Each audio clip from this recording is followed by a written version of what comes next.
আপনারা দেখছেন channel metro digital বাংলার অগ্রযাত্রা। ইসরায়েলের পাল্টা হামলার ড্রোন যেভাবে ধ্বংস করল ইরান ভিডিও প্রকাশ। ইরানের ইস্ফাহান শহরে হঠাৎ বিস্ফোরণের শব্দ শোনা যায় শুক্রবার ভোরে। পরে দুজন মার্কিন কর্মকর্তা বিসিবির মার্কিন সহযোগী সিবিএস নিউজকে তথ্য দেন ইসরায়েলি ক্ষেপণাস্ত্র ইরানে আঘাত হেনেছে।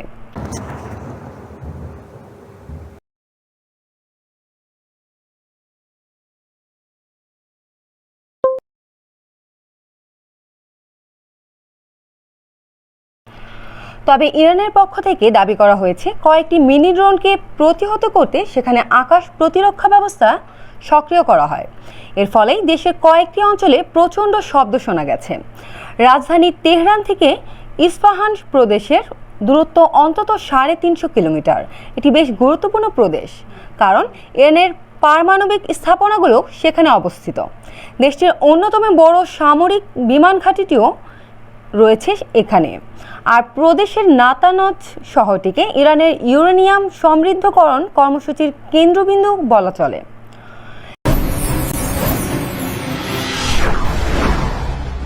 আপনারা দেখছেন চ্যানেল মেট্রো ডিজিটাল বাংলার অগ্রযাত্রা।